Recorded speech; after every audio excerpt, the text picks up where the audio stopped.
Hi guys, நம்ம வெண்பொங்கல் எப்படி செய்யலான்னு பார்க்கலாம். இது வந்து ரேஷன் அரிசி. இதில் வந்து 2 கப்பு பச்சரிசி போட்டுக்கலாம். நல்லா புடச்சி எடுத்துக்கலாம். நெல்லுலாம் இருந்தால் எடுத்துக்கலாம். இதே கப்பில் அரை கப்பு சிறுபருப்பு போட்டுக்கலாம். 2 கப்பு அரிசிக்கு அரை கப்பு சிறுபருப்பு போதும். நல்லா ஒரு 5 வாட்டி கழுவி எடுத்துகிட்டு நல்ல தண்ணியில் ஒரு வாட்டி கழுவிட்டு அதுக்கப்புறம் நம்ம பொங்கல் செய்யலாம். கல் மண் ஏதாவது இருந்தால் அதையும் எடுத்துக்கலாம். பாருங்கள், ஃபஸ்ட்டு வாஷில் எவ்வளோ அழுக்கு வைக்கிட்டு ரேஷன் அரிசின்றதுனால நம்ம நல்லா பிணைஞ்சி கழுவிட்டு அப்புறமா ஒரு 5 மினிட்ஸ் ஊற வச்சுட்டு அதுக்கப்புறம் நம்ம குக்கரில் போட்டு வேக வைக்கலாம். நம்ம டேப் தண்ணியில் 4 வாட்டி ஊற்றி கழுவி வச்சு நல்லா பிணைஞ்சி கழுவி வச்சு இது 5வது தண்ணி. இதை இருத்துட்டு நல்ல தண்ணி ஒரு வாட்டி ஊற்றி கழுவிக்கலாம். மெட்ரோ வாட்டர் தண்ணி ஒரு வாட்டி ஊற்றி நல்லா பிணைஞ்சி கழுவி எடுத்துட்டு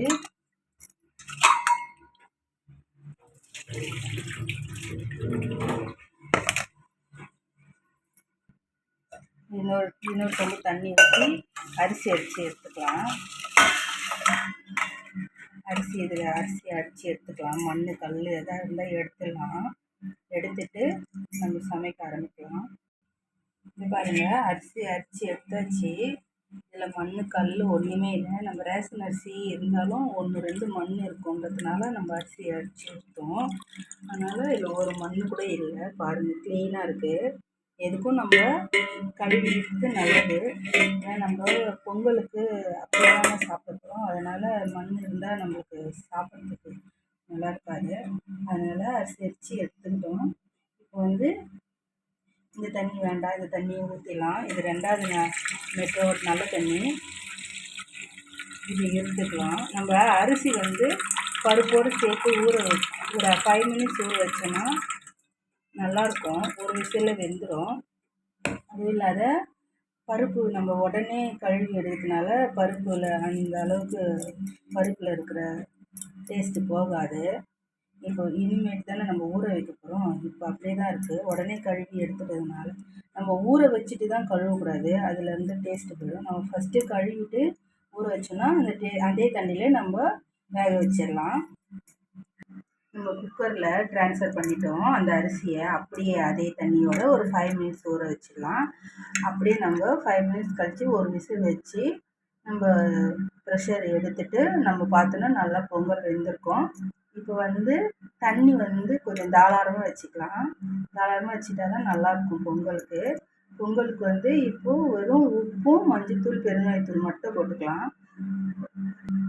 2 டம்ளருக்கு தேவையான உப்பு இவ்வளோ போதும்.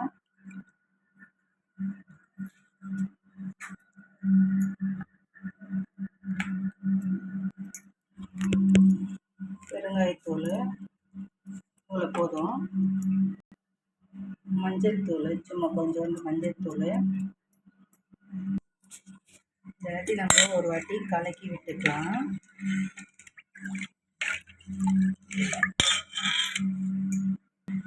ஃபைவ் மினிட்ஸ் ஆயிடுச்சு. அரிசி கொஞ்சம் ஊறி இருக்குது, பருப்பு கொஞ்சம் ஊறி இருக்குது. நம்ம ஸ்டவ் ஆன் பண்ணிக்கலாம். அவ்வளோதான், ஒரு விசில் வந்துடுச்சு. இப்போ நம்ம எடுக்கலாம். பாருங்கள், பொங்கல் நல்லா வெந்து குழஞ்சி வந்துடுச்சு. ஒரு விசில் தான் வச்சேன். ஒரு 5 நிமிஷம் டம் வச்சேன். பருப்பு இது அரிசி எல்லாம் நல்லா குழஞ்சி வந்துடுச்சு. பருப்பு இருக்கிற இடமே தெரியல.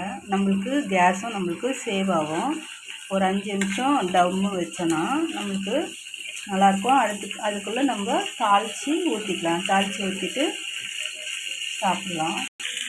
பாருங்கள், நெய், முந்திரி, திராட்சை, முந்திரி, கருவேப்பிலை, மிளகு, சீரகம், அவ்வளோதான். அதை அப்படியே தாளித்து நம்ம அதில் போட்டுக்கலாம்.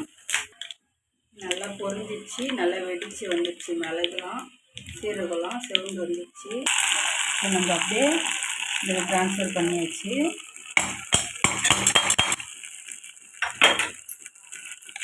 அவ்வளோதான், இப்படி கலரிக்கலாம். நல்லா கிளறி சட்னி வச்சு சாப்பிட்டா சூப்பராக அடி தூளாக இருக்கும். நீங்கள் ட்ரை பண்ணி பாருங்கள். தேங்க்யூ.